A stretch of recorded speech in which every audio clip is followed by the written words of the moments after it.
नमस्कार। एक तरफ लगातार महामारी के मरकज के सरगना मौलाना साद पर कानूनी शिकंजा कसता जा रहा है।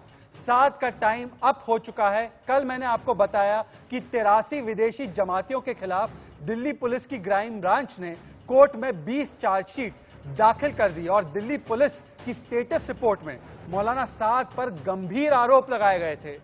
मौलाना साद ने जानबूझकर दिल्ली पुलिस के कोविड पर निर्देशों का पालन नहीं किया था, जानबूझकर सोशल डिस्टेंसिंग की धज्जियां उड़ाई थी, जानबूझकर मरकज में विदेशी जमातियों की भीड़ इकट्ठा की और यह बात छिपाई पुलिस से और सरकारी एजेंसियों से। और अब 15 नए आरोप पत्र क्राइम ब्रांच की टीम दायर करेगी साकेत के कोर्ट में।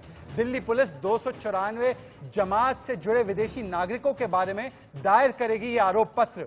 मौलाना साद पर 304 की धारा लगाई गई है, कल्पेबल होमिसाइड। उसके बेटे का पासपोर्ट जब्त कर लिया गया है। नोटिस देने के बाद भी साद फरार है, पर ज्यादा दिनों तक अब उसका बचना मुश्किल ही नहीं नामुमकिन है। पर आज जो मैं आपको बताने वाला हूं उसको सुनकर आप चौंक जाएंगे। 2008 में मौलाना साद और उनके सहयोगी के खिलाफ अवैध निर्माण कार्य को लेकर निजामुद्दीन पुलिस थाने में मुकदमा दर्ज कराया गया था। एएसआई के द्वारा कार्य संरक्षित स्मारक नियमावली 1959 और संशोधित अधिनियम 1992 में एफआईआर हुई थी। एफआईआर 1 नवंबर 2008 को थाना हजरत निजामुद्दीन में दर्ज कराई गई थी और इस एफआईआर में आरोपी के तौर पर मौलाना साद और मौलाना जुबैर के नाम दर्ज कराए गए थे। एफआईआर में साफ तौर पर लिखा गया था कि लाल कुआं के ऐतिहासिक गुंबदों के आसपास टिन लगाकर गहरी खुदाई की कार्य को अंजाम दिया गया था और यह जगह संरक्षित जगह थी, संरक्षित जगह की लिमिट एरिया में आती थी। इसलिए अपराध जो बनता है वो संरक्षित स्मारक अधिनियम के तहत धारा 30 और धारा 39 के तहत आता है ये अपराध। और सूत्रों के हिसाब से, अब सुनिए, सूत्रों के हिसाब से इस एफआईआर को बंद करवा दिया गया, यह कहकर कि सरकारी विभाग की शिकायत जो है वो गलत है। आज मुझे जवाब चाहिए। केंद्र और राज्य सरकारें दोनों, दिल्ली सरकार और केंद्र सरकार कांग्रेस की थी। 2008 में दिल्ली पुलिस कांग्रेस के तहत थी। मौलाना साद पर यह मेहरबानी क्यों की गई? अगर 2008 में ही यह कार्रवाई हो जाती तो जमात और मरकज जो आज कोरोना का हॉटस्पॉट बना हुआ था, जो आज जमाती टाइम बॉम्ब बने हुए थे देश भर में कोरोना के, 30% केस कोरोना की जिसकी वजह से हुए थे, आज देश उससे नहीं बच जाता। जमातियों की जहालत और उनका जो किस्सा हर रोज सामने आया, किस तरीके से कोरोना वॉरियर्स पर वो लगातार हमला करते रहे, आज उस पर भी सेक्युलर जमात चुप थी। और 2008 में भी सेक्युलर जमात ने जमात को और मौलाना साद को बचाने की कोशिश क्यों की? मुझे जवाब चाहिए। जो तुष्टीकरण की नीति अंग्रेजों ने शुरू करी थी, वो उस नीति को हमारी पॉलिटिकल पार्टीज ने कायम रखा और उसका नतीजा ये निकला कि भारत का समाज जो मूलतः एक ही ओरिजिन का समाज है, वह समाज धर्म के नाम पर इस कदर बढ़ गया कि एक दूसरे के रक्त के प्यासे हो गए सब लोग। और उसकी वजह से इस देश के विकास पर बुरा असर पड़ा, क्योंकि एक लगभग 18 से 20% हिस्से का वोट लेना था। और इसके लिए उन्होंने उस समाज के नेताओं को, पूरे समाज की कोई फिक्र नहीं करी, बस उस समाज के नेताओं को वो जो चाहते थे करने दिया। साद जैसे अनेक मौलाना इसके ज्वलंत उदाहरण हैं। ये बहुत बड़े हो गए, इन्होंने बड़े बड़े आशियाने खड़े कर दिए, इन्होंने बड़ी बड़ी बिल्डिंगें खड़ी कर दी। बाय एंड लार्ज समाज की स्थिति पे कोई फर्क नहीं पड़ा, लेकिन इनकी स्थिति बहुत मजबूत हो गई क्योंकि ये वोट दिलवाने वाले मेजर एजेंट्स बन गए थे। ऐसे लोगों का आज बहिष्कार बहुत जरूरी है, नहीं तो जिस समाज को इन्होंने हाशिए पर रख दिया है और जिसके ये अपराधी हैं, ये हमारे समाज के अपराधी हैं, ये उस कौम के भी अपराधी हैं जिस कौम का ये प्रतिनिधित्व करते हैं। और अगर हमने इन्हें हाशिए पे नहीं रखा या कानून ने इन्हें अपना सबक नहीं सिखाया तो यह आने वाले कल के लिए बहुत घातक सिद्ध होंगे। इसलिए बहुत जरूरी है कि हमें आगे आने वाले समय में नए सादों को रोकना होगा। कल एक विषय हमारे संज्ञान में आया है जो एक बार फिर यह प्रमाणित करता है कि कांग्रेस का हाथ हमेशा से देश के दुश्मनों के साथ रहा है। 2008 में आर्कियोलॉजिकल सर्वे ऑफ इंडिया ने मौलाना साद के खिलाफ एक एफआईआर दर्ज किया था निजामुद्दीन थाने में अवैध कंस्ट्रक्शन के मामले में, पर यह एफआईआर उसके तुरंत बाद विड्रॉ किया गया था उस वक्त की केंद्र सरकार के दबाव में। आपको याद होगा कि 2008 वो साल है जब तुष्टीकरण की राजनीति अपनी चरम सीमा पे थी। बाटला हाउस एनकाउंटर उसी साल में हुआ था जिस पर स्वयं सोनिया गांधी जी ने संदेह जताया था, जिसकी विश्वसनीयता पर सोनिया गांधी जी ने संदेह जताया था। आपको याद होगा ये वही साल है जब 26/11 का भी हमला हुआ था और 26/11 के हमले के बाद कांग्रेस के बड़े नेता दिग्विजय सिंह ने एक पुस्तक का विमोचन किया था जिसका नाम था 26/11 आरएसएस की साजिश। खैर 2008 की बात छोड़ते हैं, 2020 में पिछले 2 महीनों में मौलाना साद के कारनामों की वजह से कोरोना का संक्रमण जिस प्रकार से भारत में फैला था शुरुआती दौर में, उस पर भी कांग्रेस ने बोलने से परहेज किया है। आज दिल्ली पुलिस के पास पर्याप्त प्रमाण है इस बात के कि किस प्रकार से मौलाना साद की लापरवाही से देश में कोरोना का संक्रमण फैला है, किस प्रकार से मनी लॉन्ड्रिंग के जरिए उन्होंने। तो आज का हैशटैग है साद के साथ किसका हाथ, और सवाल यही है कि 2008 में किसका राजनीतिक हाथ शातिर साद के साथ था। 2008 से लेकर 2020 तक कौन थे साद के राजनीतिक हमदर्द। जब साद का समय समाप्त, पर जमातियों पर अब भी क्यों चुप है सेक्युलर जमात। मोदी के खिलाफ शोर मचाएंगे, साद पर सेक्युलर जमात चुप रह जाएंगे। वोट बैंक के चलते क्या जमातियों पर चुप है और साद को 2008 में क्लीन चिट दी गई। आज मेरे साथ इन तमाम सवालों का जवाब देने के लिए एक बड़ा पैनल जुड़ेगा, पर इस वक्त मेरे साथ बीजेपी की राष्ट्रीय प्रवक्ता शाज़िया इल्मी जुड़ चुकी है, मेरे साथ कांग्रेस के समर्थक राजनीतिक विश्लेषक प्रेम कुमार जुड़ चुके हैं, मेरे साथ मौलाना सैदुल कादरी भी जुड़ने वाले हैं, यासिर जिलानी भी जुड़ने वाले हैं, राष्ट्रीय मुस्लिम मंच के प्रवक्ता है मेरे साथ आशीष सिंह, मेरे सहयोगी भी जुड़ने वाले हैं। पर सबसे पहले Shazia Ilmi, FIR number 371 Nizamuddin police station में करवाई जाती है, उसमें आरोप एएसआई लगाता है कि यह मौलाना साद और उसका साथी अवैध निर्माण कर रहा है। बाकायदा सर्वे किया जाता है, पता लगता है कि यह बात हकीकत है क्योंकि लाल कुआं जो ऐतिहासिक स्मारक है उसके आसपास ये लोग कंस्ट्रक्शन कर रहे थे। इसको रोका जाता है, एफआईआर की जाती है, फिर अचानक से एफआईआर को दबा दिया जाता है। केंद्र में सरकार, राज्य में सरकार, दिल्ली पुलिस किसके तहत थी ये सब जानते हैं। मैं पूछना चाहता हूं शाज़िया इल्मी, किसका राजनीतिक हाथ मौलाना साद के साथ। देखिए ये बात पूरी तरह से अब साबित हो गई है और हम सब लोग सोच रहे थे और इस गुत्थी को सुलझा रहे थे कि आखिरकार ये 2 मंजिला से 7 मंजिला बनी इमारत जो पूरी तरह से अवैध तौर पे थी, किस तरह से चल रही थी, कैसे लोग आ रहे थे, कैसे आवाजाही हो रही थी, किस तरह से इसके अंदर ऑपरेशंस हो रहे थे और किस तरह से तबलीग की जमात का काम चल रहा था। आखिरकार आपकी जो इन्वेस्टिगेटिव जर्नलिज्म है, जो आपकी खोजी पत्रकारिता है, उसके जरिए हमें पता चला कि दरअसल ये मामला पहले था और एएसआई ने बाकायदा एफआईआर किया है, यानी कि देश के जो नियम है खुदाई को लेकर, कंस्ट्रक्शन को लेकर, निर्माण को लेकर, खासतौर से जो संरक्षित एरियाज हैं उसके आसपास के, उसमें बाकायदा उनका उल्लंघन हुआ था, लेकिन किसी न किसी ने इनको बचाया है। ये बहुत ही संगीन इल्जाम है, लेकिन कोई ना कोई तो बचाने वाला था, कोई ना कोई तो मौलाना साद और उनके साथियों का रहनुमा था। अब ये बात हमसे ज्यादा मुझे लगता नहीं है हमें पर्दाफाश कुछ और करने की जरूरत है। हमने अभी भी सुना तुहीन को ये बोलते हुए कि जिस तरह की किताब हुई निकाली गई थी आरएसएस की साजिश। अब मैं आपको बता दूं ये कांग्रेस पार्टी वही पार्टी है जिसने ना सिर्फ इस पूरे अवैध इलीगल काम को बढ़ाया, इस तरह की गतिविधियों को और प्रोत्साहित किया, सिर्फ इस वजह से कि ये इनकी वोट बैंक की पुरानी राजनीति है। ये लोग जो हैं वोटों के सौदागर हैं। मौलाना साद तबलीग का काम कम करते हैं, वोटों का काम ज्यादा करते हैं और ये वही वोटों की राजनीति है जिसके तहत ये बचते चले गए। इस केस को रफा दफा किया गया और उसके बहुत सारे ऊपर से आका बैठ गए। दूसरी और जरूरी बात देखिए, 2010 की बात मैं बताऊंगी शहजाद आपको। यूके ने, अब मैं जाकिर नायक की बात आपसे करती हूँ, जाकिर नायक ने बाकायदा उसामा बिन लादेन की तारीफ की थी और 2011 में वही जाकिर नायक कांग्रेस पार्टी के राजीव गांधी चैरिटेबल ट्रस्ट को 50 लाख का डोनेशन देता है और दिग्विजय सिंह उसके लिए लड़ते हैं। ओसामा जी कहते हैं, ओसामा लादेन जी को बहुत ही एहतराम से वो बात करते हैं और कहते हैं कि अरे ये तो बहुत गलत हो रहा है उनके साथ।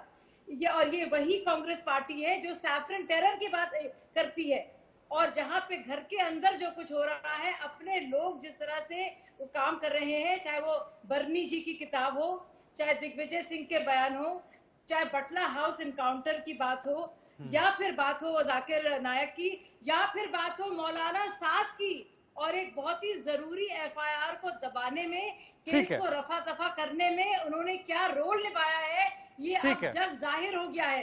ठीक है शाजिया, मैं आपके पास लौट के आ रहा हूं। प्रेम कुमार जी, ये हकीकत है कि 2008 में ये एफआईआर हुई, एफआईआर नंबर 371 जिसका मैं जिक्र कर रहा हूं, थाना निजामुद्दीन पुलिस स्टेशन में। मैं आपसे पूछना चाहता हूं, एक सेकंड प्रेम कुमार, सवाल सुनिए ना। आप इतनी जल्दबाजी में क्यों हैं? आप दोनों ही मेहमान हैं, आप दोनों ही मेहमान हैं। मैं आप दोनों को ही पहले सुनिए ना सर। कुछ नहीं, आप रोटेशन में एक ही बात को घस घस के 1 घंटा चलाएंगे सर। आप सीधा सवाल पूछिए सर। आप एक सेकंड में सीधा सवाल पूछ रहा हूं। अब सर आप मुझे एंकरिंग भी सिखा देंगे, राहुल गांधी को राजनीति करना सिखा दीजिए ना। मैं आपसे ये पूछ रहा हूं कि ये एफआईआर लगी हुई थी, आपको कौन सिखा सकता है? सिखाइए भी मत सर, आप राहुल गांधी को ही ट्रेनिंग दीजिए, ट्यूशन दीजिए, उनको जरूरत है। पर मेरी बात आप समझ लीजिए, आप सवाल सुनिए। क्या वोट बैंक के चलते आपने ये एफआईआर दबाई? अगर एफआईआर और जांच नहीं दबाई है तो मुझे बता दीजिए कि एफआईआर 371 पर क्या कार्रवाई की गई मौलाना साद पर? क्योंकि अगर कार्रवाई होती तो ना ये मरकज होता, ना ये जमाती यहां पर इकट्ठा होते, ना कोरोना का टाइम बॉम्ब बनते। अब जवाब दीजिए विस्तार से, 1 मिनट आपके पास है। बिल्कुल जवाब दे रहा हूं। ये मोहम्मद साद को बचाने आज कौन बचा रहा है? लगातार जब जब केस का डेट आता है उससे पहले मीडिया खड़ी हो जाती है, कहां है मोहम्मद साद, कहां है मोहम्मद साद करने के लिए। और मोहम्मद साद को बचाने के लिए इस देश का एनएसए जाता है मरकज में, गिरफ्तारी नहीं होती है। उससे लेके आज तक कहां है? मोहम्मद साद को बचा रही है आज की सरकार। ये मोहम्मद साद को बचा रही है, उसके नाम रोज डिबेट खड़ा करती है और पुराना अतीत की बातें अपनी निकाल कर लाते हैं। अतीत की बातें निकाल के आते, गिरफ्तार करो। अरे यार, निकम्मी सरकार अपनी निकम्मेपन को मानो कि हम साद को गिरफ्तार नहीं कर सकते। क्यों नहीं मानते? ये सरकार उनसे सवाल पूछिए बीजेपी से। अच्छा प्रेम जी, 2008 का भी तो जवाब दे दीजिए, लगे हाथ। मोहम्मद साद को गिरफ्तार नहीं कर सकते। ठीक है, मुझे पता है आज आप उनकी गिरफ्तारी की मांग कर रहे हैं। लाचार सरकार है। सर पानी पी लीजिए। 2008 में क्यों छोड़ दिया सर? 2020 में आप इतना उत्तेजित होकर हमारे शो पर बोल रहे हैं, अच्छी बात है, मुझे अच्छा लगा। ऐसे सोनिया गांधी ने तो नहीं बोला है अब तक जैसे आप बोल रहे हो। पर 2008 में सरकार किसकी थी, पुलिस किसकी थी? दिल्ली में एकमात्र ये अवैध निर्माण का काम नहीं हुआ है शहजाद जी, और भी अवैध निर्माण के कार्य तो सबको छोड़ दिया सर आपने? पिछले 6 साल से नरेंद्र मोदी की सरकार है ना, तो सबको छोड़ दिया। बच गए मोहम्मद साद? कैसे चलता रहा मरकज? कैसे आ गए विदेशी लोग? सर पर आप ये तो बताइए कि 2008 में मेहरबानी क्यों किया आपने? पूरे महीने भर वहां पड़े रहे, आप निकाल नहीं पाए, कोरोना फैलता रहा और उसके बाद बदनाम करने के लिए सारी तोहमत उस पर लगा दी गई। प्रेम कुमार, निकम्मी सरकार अगर उनको हवाई अड्डे पर रोक लेती, अगर मरकज में पकड़ के पहुंच प्रेम कुमार जी कर लेती, अगर देश में उसको फैलने से रोक देती, प्रेम कुमार, तो फिर क्या कोरोना फैलता? जानबूझ के फंसाओ, गलती कराओ, बदनाम करो और हिंदू मुसलमान का फसाद करो। यही हिंदू मुसलमान कहां से हो गया? इसका हथकंडा न बने। सवाल पूछिए केंद्र सरकार से, पूछिए अच्छा, मैं क्यों नहीं हो रही? एक सेकंड सर, प्रेम कुमार जी, उत्तेजित होने की कोई आवश्यकता नहीं है। प्रेम कुमार, सिर्फ आप और शाजिया और मेरे साथी अब आशीष सिंह अभी बहुत जल्द। आवश्यकता है सर, क्यों ये उत्तेजित होने की आवश्यकता है? सर उत्तेजित होते ना, जमातियों की जहालत पर उत्तेजित होते हैं आप। जमाती जब ब्रेक डांस कर रहे थे, अश्लील ब्रेक डांस कर रहे थे गाजियाबाद में, तब उत्तेजित होते हैं। जब एलएनजेपी में महिला नर्स के कपड़े फाड़ रहे थे तब उत्तेजित होते, शौच फेंक रहे थे तब उत्तेजित होते, थूक रहे थे तब उत्तेजित होते। तब तो आपने कहा हाय मेरे जमाती, हाय मेरे जमाती को कुछ मत बोलना, इस्लामोफोबिया हो जाएगा। शाजिया तब तो ये कह रहे थे कि जमातियों को छूना भी मत, बोलना भी मत। शाजिया, जेल में जाने भेजने की धमकी दी गई। शाजिया, मुझे समझ नहीं आ रहा, आपने कभी सवाल नहीं किया।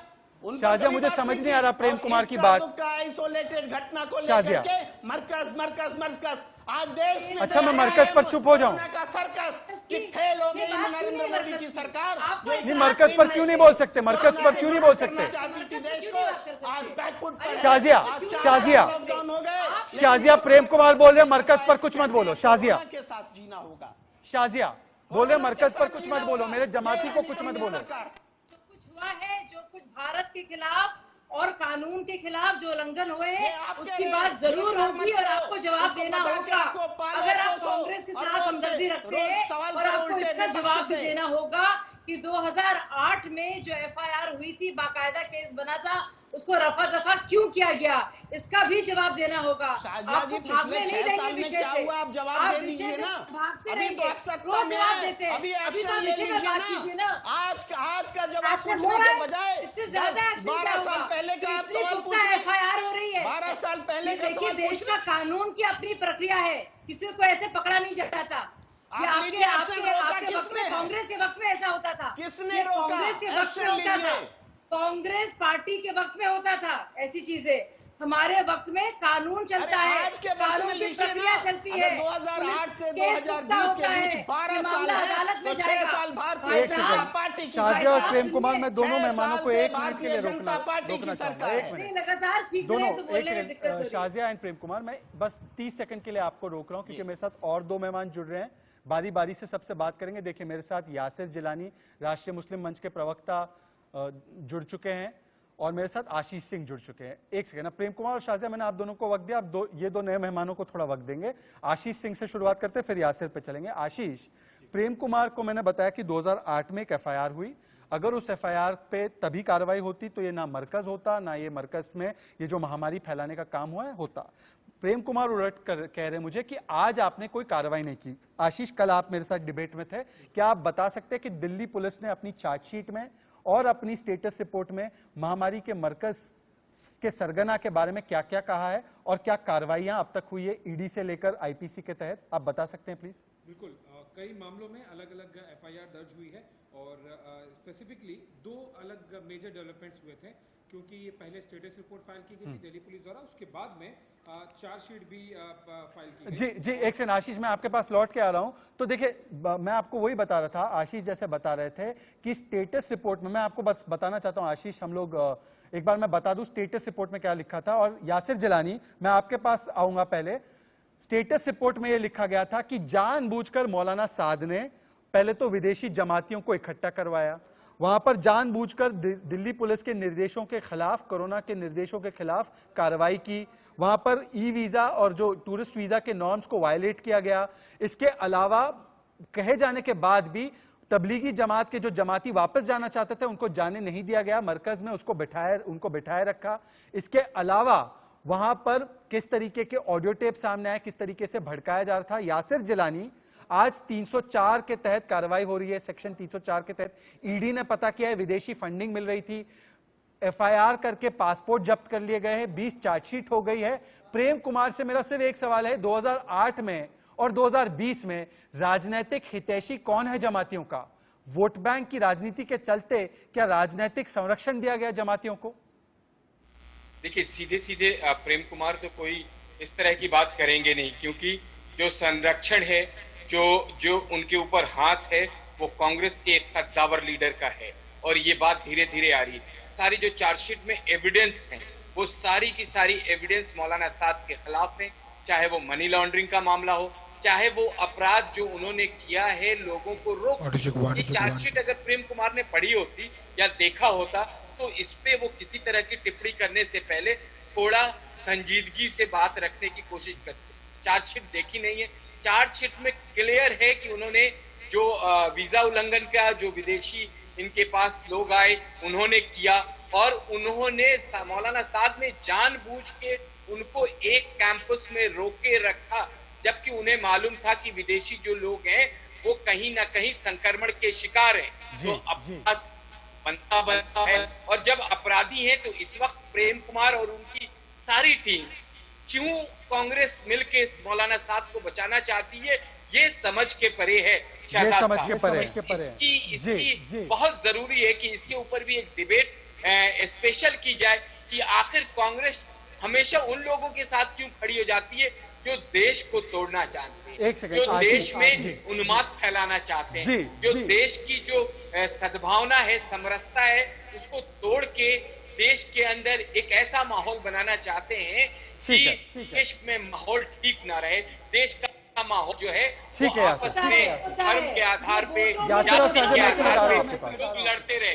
ये क्यों कांग्रेस चाहती ठीक है यासिर, मैं ये एक बार- प्रेम कुमार का इसका मैं एक क्या बार- जवाब देंगे? हाँ। क्योंकि देखिए अपराध किया है साथ ठीक है में यासिर, और छोटा छोटा गिरफ्तारी- रखते हैं, मुझे आशीष सिंह को भी डिबेट में लाना है। आशीष सिंह, मुझे एक बात बताइए, 2008 में जो एफआईआर हुई, दिल्ली पुलिस रिपोर्ट करती थी केंद्र सरकार गृह मंत्रालय को, 2008 में किसके बोलने पर यह एफआईआर बंद की जाएगी, मुझे आप बता सकते हैं? और दूसरी बात, 2008 से लेकर 2020 तक आज जो कार्रवाई हो रही है, शिकंजा कसा जा रहा है, कौन है जो मौलाना साद, शातिर साद को राजनीतिक संरक्षण दे रहा है?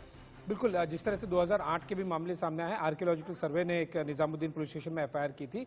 क्लियर कट एविडेंस है कि यूपीए और यूपीए 2 स्पेसिफिकली, उन्होंने यूपीए 1 में इसको एफआईआर किया गया, तब वो यूपीए ने कोई एक्शन नहीं लिया। यूपीए 2 में भी एक्शन, उस पर कोई स्टेटस रिपोर्ट, किसी तरह की चार्जशीट नहीं हुई। अभी कम से कम चार्जशीट तो हो रही है, उस समय पे 12 साल हो गए, कोई प्रोग्रेस नहीं हुआ केस में। अभी 2 महीने के अंदर में लगभग अलग अलग देशों से, 20 अलग अलग देशों से लगभग 82 मरकज जमातियों के खिलाफ में एफआईआर हुई है। जहां तक बात जी, और ये अगर हम देखें कि सभी ने ये वायलेशन नहीं किया था। 2000 से ज्यादा जमाती विदेशों से आए थे और 67 देशों से। तो क्यों दिल्ली पुलिस ने सिलेक्टिवली और स्पेसिफिकली ही चार्जेस लगाए? ओनली बिकॉज जिन लोगों ने वायलेशन किया है, वीजा वायलेशन किया है, और जिन लोगों ने दिल्ली पुलिस को इन्फॉर्म नहीं किया, 23 मार्च को एसएचओ ने बोला था मरकज में कि आप मत लोगों को बुलाइए, यहां पर मत जमा होने दीजिए, और अगर कोई स्टेटस डेवलपमेंट होती है वायरस को लेके तो प्लीज इन्फॉर्म कीजिए। केवल और केवल मौलाना साद के कहने पर उन लोगों ने इन्फॉर्म नहीं किया, गैदरिंग को कंटिन्यू रखा और मौलाना साद ने झूठ बोला, जानबूझकर झूठ बोला, बिल्कुल झूठ बोला, आंखों में धूल झोंका। ये वीडियो भी है मेरे पास। पर प्रेम कुमार कहते हैं कि मरकज से सवाल मत पूछिए, मरकज से सवाल पूछना इस्लामोफोबिया, मुस्लिमों को टारगेट कर रहे हैं, ये आप जो है ये आप टीआरपी बढ़ाने के सर, ये तो यही बात तो है ना, कह रहे हैं। और ये पॉलिटिक्स की नींव है। ये जो इस्लामोफोबिया, इस तरह के अलग अलग वर्ड्स कॉइन किए जाते हैं, ये पॉलिटिक्स की नींव है। जिस तरह से आप माइनॉरिटी पॉलिटिक्स कीजिए, 2008 के ऊपर एकदम पूरी चुप्पी साध ली जाती है। उस समय पे क्या हुआ इसी गैंग का? क्यों नहीं एक्शन, क्यों उसमें क्या डेवलपमेंट हुई? यहां पर तो 2 महीने में स्टेटस, चार्जशीट, सब कुछ। शाजिया इल्मी क्लियर कट यहां पर दिख रहा है, प्रेम कुमार इसका जवाब देंगे। शाजिया, पर आप पहले आइए इसमें कि क्या वोट बैंक के चलते 2008 से लेकर 2020 तक राजनीतिक हाथ मौलाना साद के साथ रहा? देखिए, ये जो कांग्रेस और कांग्रेस का जो फर्जी सेक्युलरिज्म है, इसके बारे में तो सब जानते हैं अच्छी तरह से। शाह बानो केस के मामले से, जब से रामलला के मंदिर में जब ताले खुलवा दिए थे, और उससे पहले किस तरह से सुप्रीम कोर्ट का फैसले को ओवरटर्न करके और एक कुरीति को बढ़ाने के लिए बाकायदा ऑर्डिनेंस लाया गया था। तो ये तो कांग्रेस की पुरानी राजनीतिक सोच है और यही उनकी नींव रही है। इन लोगों ने इन मुसलमान लीडर्स को, जो भी धर्मगुरु हैं, उनको वोटों को सौदागर बना दिया है।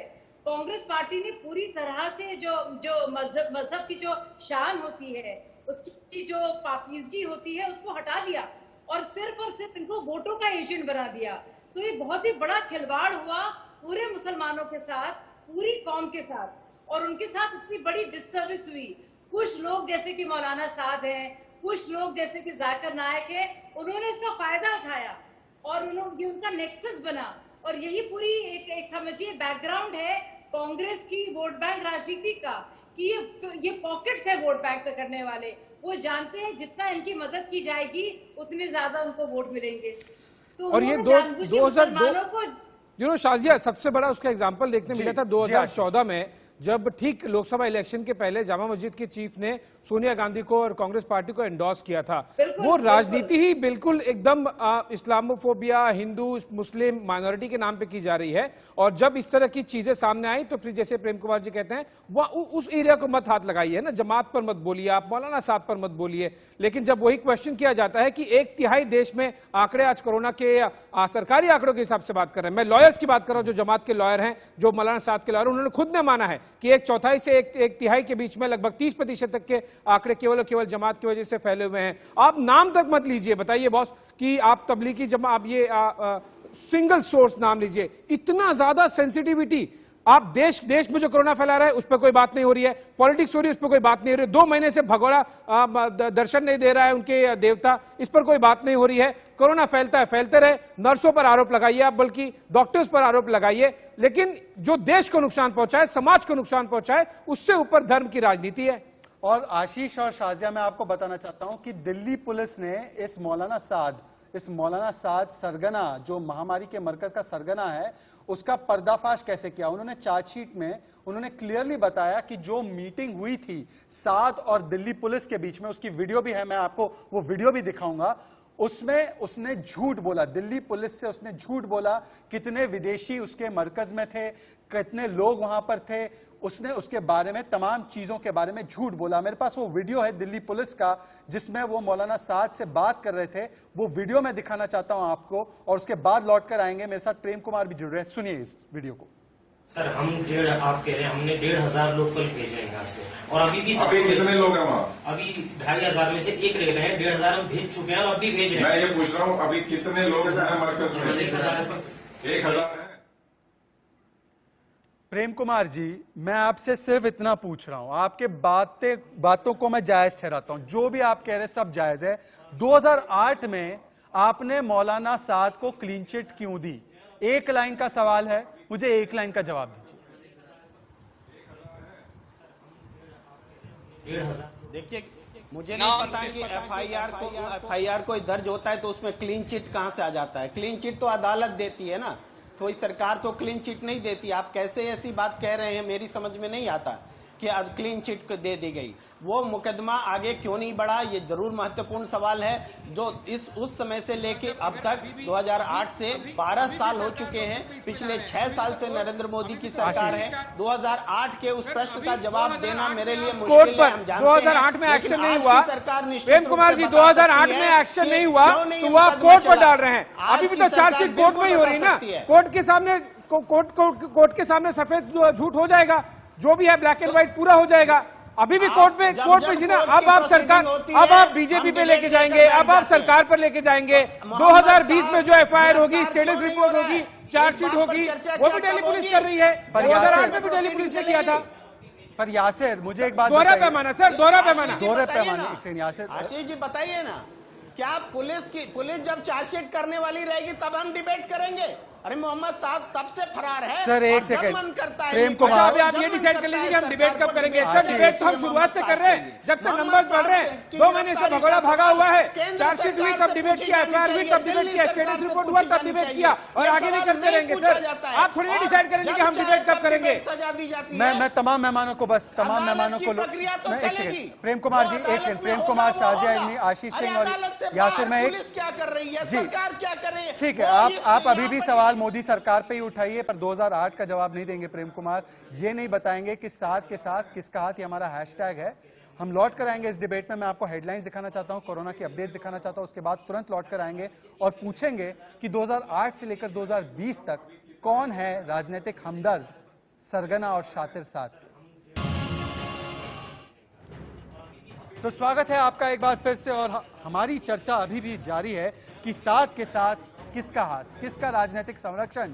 मौलाना साद के साथ 2008 में था, जिसके चलते उसे क्लीन चिट दी गई, और 2020 में भी है, जब सवाल जमातियों की जहालत पर उठाए जाते हैं तो कहा जाता है इस्लामोफोबिया। मेरे साथ प्रेम कुमार अभी भी जुड़े हुए हैं, शाजिया इल्मी है, मेरे साथ आशीष सिंह है।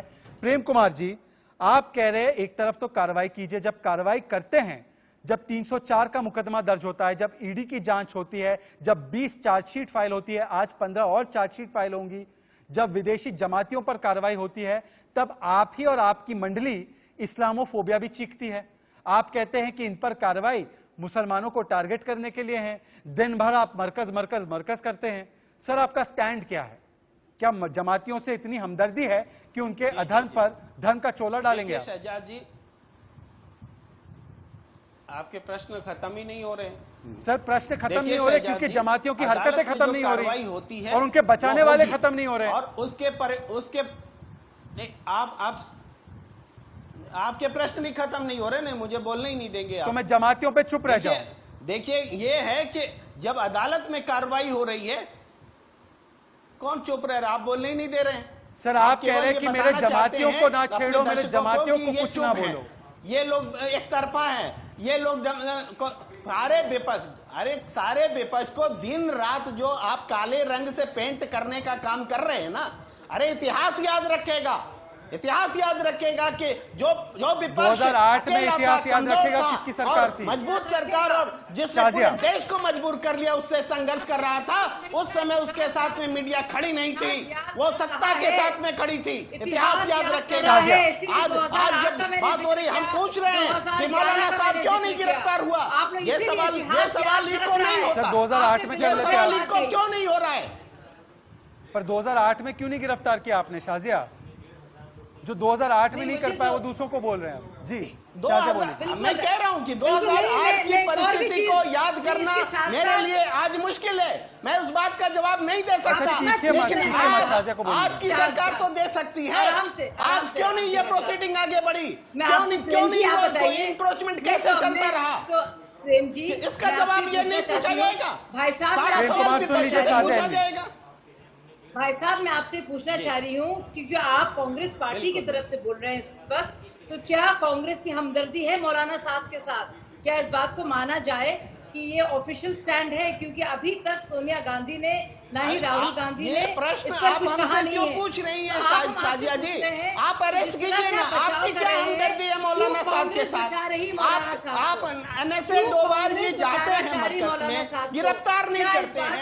एक सेकंड, यासिर जिलानी, प्रेम कुमार यहाँ पर आकर बोल रहे हैं कि गिरफ्तार क्यों नहीं करते, मौलाना साहब को गिरफ्तार क्यों नहीं करते, पर इसका जवाब नहीं दे रहे। आपका रुख है क्या? आप बताइए। वही पॉइंट वही है, कांग्रेस पार्टी का रुख क्या है? अगर कांग्रेस पार्टी का रुख ये है कि गिरफ्तार होना चाहिए तो इस्लामोफोबिया क्यों चीखते हो? यासिर चलिए ट्वीट करते हैं, आज राहुल गांधी कुमार इस पे नहीं बोले, एक एक करते। यासिर कांग्रेस पार्टी की देखिए यासिर कहिए राहुल गांधी आज ट्वीट करें कि मौलाना साहब गिरफ्तार हो। मेरी चुनौती है, मेरी चुनौती आपको। प्रेम कुमार आपके सामने बैठा, प्रेम कुमार एंड शाजिया, यासिर एक बार जुड़ चुके हैं, एक बार यासिर से भी कमेंट लेने दीजिए। यासिर, अगर कार्रवाई हो रही है फिर इस्लामोफोबिया चीखते हैं, फिर कहते हैं टीवी डिबेट में आकर गिरफ्तार करो, 2008 में खुद गिरफ्तार नहीं करते, ये चल क्या रहा है? कांग्रेस पार्टी का स्टैंड दरअसल है क्या मौलाना साहब को लेकर? यासिर, मौलाना साहब के जो समर्थक है वो आपको टीवी पे चिढ़ा रहे हैं एक तरीके से कि गिरफ्तार करके दिखाओ, लेकिन अब जब ये मामला आया है कि भारत सरकार का एक महकमा आर्कियोलॉजिकल सर्वे ऑफ इंडिया जिसने इनके ऊपर बाय नेम FIR किया था, उसके बाद उनकी गिरफ्तारी क्यों नहीं हुई?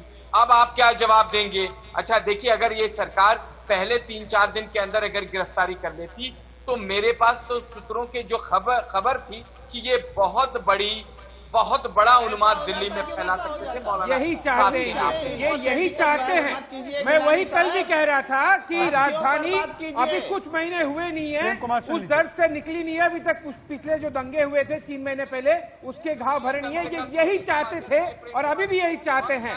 हमारे पास, सरकार के पास, पुलिस के पास, सभी के पास ज्यादा प्रायोरिटी वाली चीजें हैं कि पहले वायरस कंट्रोल किया जाए। पर आप चाह रहे हैं, उकसाया जा रहा है कि अरेस्ट करो, अरेस्ट करो, अरेस्ट करो। अरेस्ट तो होंगे ही सर। आपको पता है FIR किस सेक्शन में हुए हैं? उसमें आधा दर्जन FIR नॉन वेलेबल है। जानबूझ करके अरेस्ट नहीं किया जा रहा है ताकि रोज आप डिबेट करिए और उसके बाद एक सेकंड, प्रेम कुमार और आशीष सिंह, आशीष सिंह, जब दिल्ली राइट्स के लोगों को गिरफ्तार किया जा रहा है तब यही प्रेम कुमार, एक सेकंड प्रेम कुमार जी सुन लीजिए, प्रेम कुमार कह रहे हैं कि इसलिए अरेस्ट नहीं किया जा रहा ताकि हम डिबेट कर सके। हमारे पास डिबेट करने के लिए बहुत मटेरियल है सर, आपके मौलाना साद की जरूरत नहीं है। कांग्रेस पार्टी को शायद जरूरत है वोट बढ़ाने के लिए, पर आशीष कोई जब मटेरियल नहीं है, पूरा मीडिया नहीं है, मैं एक मीडिया की बात नहीं एक कर सेकंड, रहा हूं। मटेरियल एक्चुअली इस गैंग की बात नहीं है शहजाद। आशीष आशीष मटेरियल इस गैंग की बात नहीं है। मीडिया की बात नहीं कर रहा। आशीष एंड प्रेम कुमार, मैं देखिए मौलाना बोलने वाला था। प्रेम कुमार सुन लीजिए मेरी बात। प्रेम कुमार जी, एक तो मेरी बात ये समझ लीजिए कि जब हम दिल्ली राइट्स, एक सेकंड सर, पंडित बोलिए, वो आपकी इच्छा। नहीं, कुछ लोगों पे मौलाना जचता नहीं है जैसे साथ पर आशीष, जब दिल्ली राइट्स के लोगों को गिरफ्तार किया जा रहा है तब यही प्रेम कुमार आकर कहते हैं तो कि ये देखिए कार्रवाई जो है कैसे की जा रही है, ये द्वेष भरी कार्रवाई की जा रही है। अगर गिरफ्तार करे तो इस्लामोफोबिया चीखेंगे, अगर गिरफ्तार नहीं करे तो कहेंगे देखो गिरफ्तार नहीं किया, डिबेट करनी है इनको। वो इसलिए क्योंकि एक्चुअली मटेरियल प्रोटेस्ट के इस लिए क्या इस गैंग के पास कानून नहीं है? है, जो दिल्ली से लेके ओवैसी तक कोई इस गैंग के पास करेगा? मटेरियल नहीं इस है तरह कि से कानून किस तरह अपना से काम टारगेट करना किया बंद जाए। आप करेगा। चाहते हैं कि अरेस्ट हो, आप चाहते हैं कि समाज में अनरेस्ट हो। अभी 3 महीने हुए नहीं है, दिल्ली की राजधानी में, देश की राजधानी में दिल्ली में इतने दंगे हुए, उस पर एक्शन हुआ, उस पर एक्शन हुआ।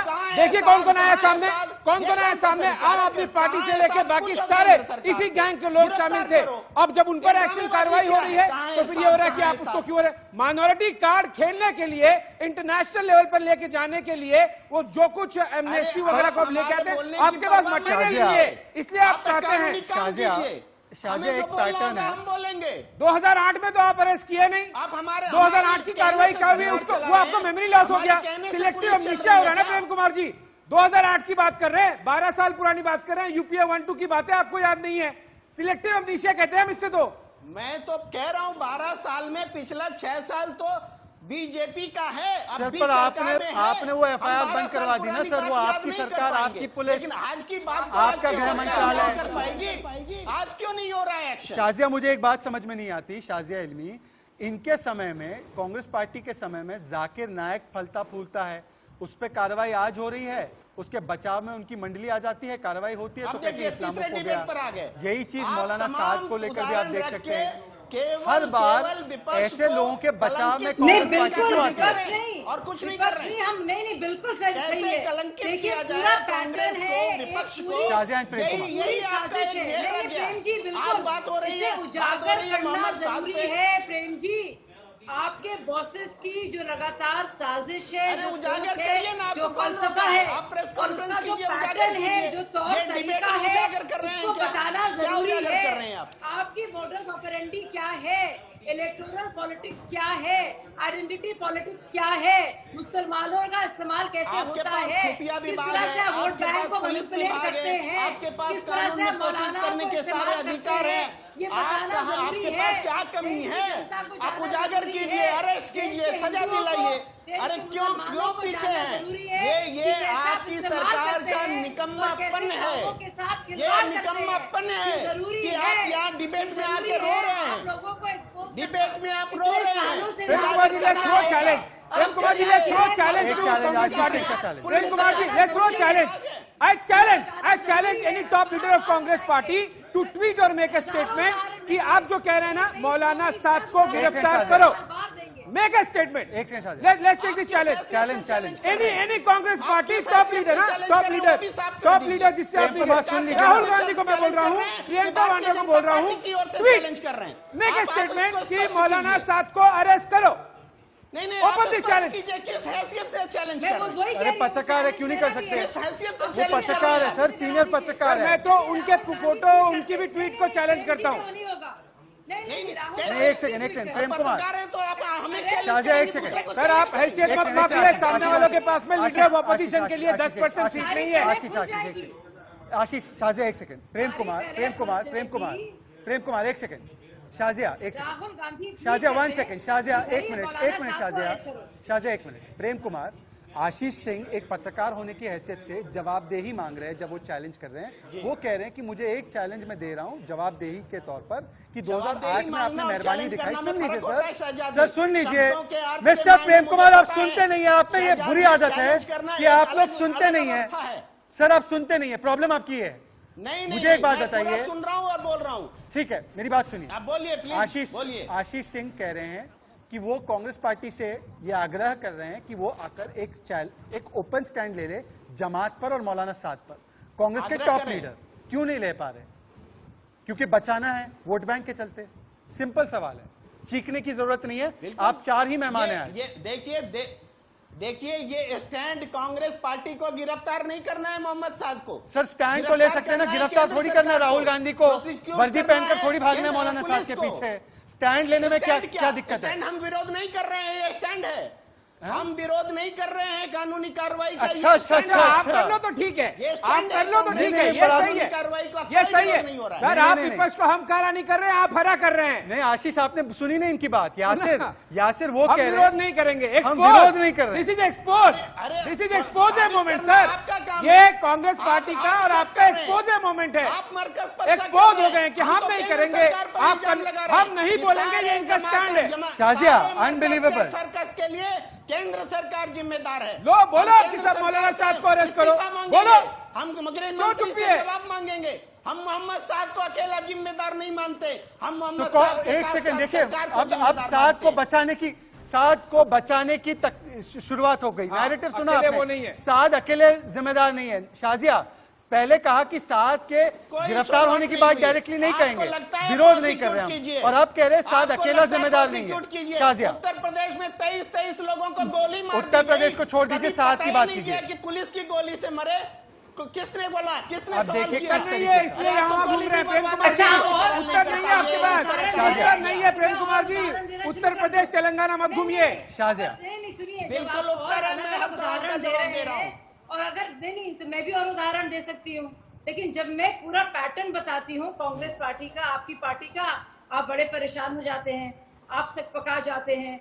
पर भाई साहब ये जरूरी है, आप राहुल गांधी से ट्वीट करा दीजिए। पार्टी का आप कह रहे हैं ना बताइए बार-बार कि अयोध्या में केस की सुनवाई नहीं हो रही है, बाबरी मस्जिद तोड़ने वालों पर बोलने तो दीजिए, बैठे हुए हैं, सुप्रीम कोर्ट लगातार बोल रहे सुनवाई बोलने देंगे, उनको दर्द हो रहा है। राम मंदिर पर फैसला आ गया, बाबरी मस्जिद तोड़ने वाले पर फैसला नहीं एक आया। सेकंड, ये है आपकी सरकार का न्यायालय में हस्तक्षेप, ये है हस्तक्षेप अदालत में, अदालती कामकाज में हस्तक्षेप। आप अपना पैटर्न बताइए ना, जिन जिन लोगों ने एक सेकंड, प्रेम कुमार एक सेकंड, प्रेम कुमार शाजिया प्रेम कुमार देखिए आप एक सेकंड, शाजिया प्रेम कुमार मेरे पास 5 मिनट बाकी है इस डिबेट में। मुझे एक सार्थक डिबेट चाहिए। मैं दोनों मेहमानों से आग्रह कर रहा हूं, सबको बहुत मौका मिलेगा, अभी भी बहुत टाइम है। पर एक सवाल, यासिर जुड़ना चाहते हैं, उसके बाद मैं शाजिया और प्रेम कुमार आपके पास आऊंगा। यासिर बड़ा अजीब है, प्रेम कुमार कह रहे, प्रेम कुमार इंटरप्ट मत कीजिए, प्रेम कुमार कह रहे हम विरोध नहीं कर रहे, यही हमारा स्टैंड है, हमने 2008 में कार्रवाई नहीं की। यही कांग्रेस पार्टी ने स्वामी असीमानंद की जब बारी आई तब तो खुलेआम बहुत ट्वीट किया कि उसकी गिरफ्तारी होनी चाहिए, पूरे दिन ट्विटर ट्रेंड चलाया, पूरे दिन स्टैंड लिया। आज मौलाना साद पर उनका स्टैंड क्या है? हम विरोध नहीं कर रहे हैं, बस ये हमारा स्टैंड है। वाले कंपैरिजन कर रहे हैं। नहीं, मैं सांप्रदायिकता कैसे, मैं आपका डबल स्टैंडर्ड बता रहा हूँ। यासिर जिलानी, डबल स्टैंडर्ड है या नहीं है? स्वामी असीमानंद पर तो पूरा दिन ट्वीट किया, पर मौलाना साद पर चुप रहेंगे, ये हमारा स्टैंड है। हाँ बिल्कुल, मैं बताऊं, देखिए इनकी डबल वो भी पुलिस ने एक्शन लिया। एक और बात जोड़ता हूँ, ये प्रेम कुमार सुन लीजिए, प्रेम कुमार आप जो कह रहे थे कि 22-23 लोगों की हत्या उत्तर प्रदेश में हो गई, जरा पीछे जाइए और याद करिए, मलिहाना एक उत्तर प्रदेश में जगह हुआ करती थी, जहाँ 43 मुसलमानों को सरकार थी उत्तर प्रदेश में खड़ा करके पुलिस वालों ने गोली मार दिया था उनके ऑर्डर। आपका मुसलमानों को लेकर ये स्टैंडर्ड, आप सिर्फ वोट बैंक की तरह इस्तेमाल करते हैं, जब जरूरत खत्म हो जाती है निकाल बाहर कर देते हैं, और आप कहते हैं कि आप इंसाफ की बात करते हैं। आप जब एक चारों तरफ से मौलाना साद घिर गए हैं, तो आप एक नैरेटिव खड़ा करना चाहते हैं कि मौलाना साद के साथ साथ दूसरे लोग भी इसमें इन्वॉल्व है और दूसरे लोग भी जिम्मेदार है, जबकि अकेला एक आदमी अगर तबलीगी जमात में कोई जिम्मेदार है। ये जमात के खुद कारकुन, जमात में जो लोग आए थे विदेश से, जो देश के अलग अलग राज्यों से आए थे, उन सब ने माना है कि एक आदमी अगर कोई इन सारी चीजों के लिए जिम्मेदार है तो वो है मौलाना साहब। किसी की बात के दम की बात नहीं थी, अकेले किसी के बूते की बात नहीं थी। प्रेम कुमार, दिल्ली पुलिस की चार्जशीट और स्टेटस रिपोर्ट पढ़ी है आपने? मैं आपको पढ़वा दूं फिर से। दिल्ली पुलिस ने बगल में थाना एक सेकंड, आपको दिल्ली पुलिस पे भरोसा है या जमातियों पर? ताकि हिंदू मुसलमान प्रेम कुमार कराया जाए। प्रेम कुमार एक सेकंड, दिल्ली पुलिस ने कल कोर्ट में स्टेटस रिपोर्ट बताई है किस तरीके से मौलाना साद ने इस पूरे कार्यक्रम को अंजाम दिया। आपको दिल्ली पुलिस पर भरोसा है या अब भी आप बेनिफिट ऑफ डाउट मौलाना साद को दे रहे हैं? मुझे पहले ये बता दीजिए, कांग्रेस पार्टी को दिल्ली पुलिस पे भरोसा है, अरे हमें एजेंसियों पे अदालत पर भरोसा या है। साथ दिल्ली पुलिस के कारनामे जानते हैं हम, देश जानता है दिल्ली पुलिस के 2008 के भी कारनामे, 2008 के भी कारनामे अगर जानते हैं तो फिर 2008 के भी कारनामे आपको जानने चाहिए। प्रेम कुमार जी, आप ये ना बहुत बीच में से आप निकल जा रहे हैं। जब हम आपको कह रहे हैं कि 2008 की बात कीजिए तब आप 2020 की बात करते हैं। जब हम आपको कहते हैं कि नहीं अरेस्ट होना चाहिए तो फिर क्यों नहीं, आप कह रहे हैं कि हाँ हम स्टैंड नहीं लेंगे, लेकिन क्वेश्चन करेंगे गवर्नमेंट को। अकेले जिम्मेदार नहीं है, आप घेर रहे हैं। नहीं, आप बचने की कोशिश कर रहे हैं। स्टैंड नहीं लेना है कांग्रेस पार्टी को, स्टैंड नहीं लेना है, लेकिन सामने वाले को क्वेश्चन करना है। नहीं, पर स्टैंड लेते हैं। आशीष, शाजिया एक सेकंड, प्रेम कुमार, आप उत्तर प्रदेश बिहार घूमने लगते हैं सर, राजस्थान छत्तीसगढ़ की जाएंगे, इतिहास निकालने से फिर और भी बहुत कुछ निकलेगा ना। मुझे सिर्फ एक बात समझ नहीं है प्रेम कुमार, इतना लंबा नहीं, ये तकरीर नहीं है, ये हम लोग वो मरकज में नहीं बैठे कि आप लंबी तकरीर करते रहेंगे। सुनिए मुझे, शाजिया, स्टैंड लेना होता है तब हिंदू टेरर का स्टैंड ले लेते हैं, भगवा आतंक का स्टैंड ले लेते हैं, श्री राम के खिलाफ एफिडेविट दे देते हैं, पर साथ को कुछ मत बोलिए और साथ पर कुछ नहीं बोलना हमारा स्टैंड है। ये जब क्यों कश्मीर को नहीं शहजाद, जब कश्मीर को इंडियन ऑक्यूपाइड टेरिटरी कहने वाले लोगों के साथ तो राहुल गांधी ट्वीट करेंगे, लेकिन राहुल गांधी इस पर ट्वीट नहीं करेंगे कि मौलाना साद को अरेस्ट करो। आप देखिए, एक पूरा सन्नाटा छाया है। ये सेक्युलर जमात जो है आखिरकार पूरी तरह से कम्युनल जमात है, ये पूरी तरह से इंटॉलरेंट जमात है। ये पूरा जो ब्रिगेड है ना, टुकड़े टुकड़े क्या है, लपोट वापसी, ये लोग वही लोग हैं और ये सबसे इंटॉलरेंट है, सबसे कट्टरवादी हैं ये लोग। और ये लोग सच नहीं बोलते, ये लोग झूठ बोलते हैं और इनको कानून में यकीन नहीं है।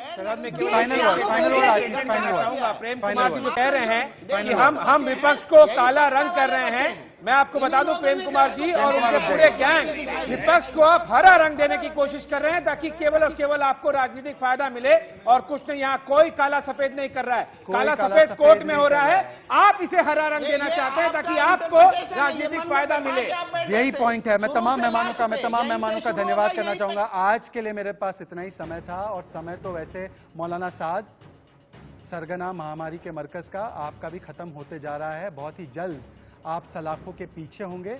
जिन चीज़ों को आपने किया है, कोरोना के स्लीपर सेल बनाकर फैला दिए पूरे देश में, उसके लिए आपको तो सज़ा मिलेगी ही मिलेगी। पर सवाल सिर्फ यह है कि साथ के साथ 2008 से लेकर 2020 तक किसका राजनीतिक हाथ। आज के लिए बस इतना ही, कल फिर मिलेंगे एक नए मुद्दे के साथ।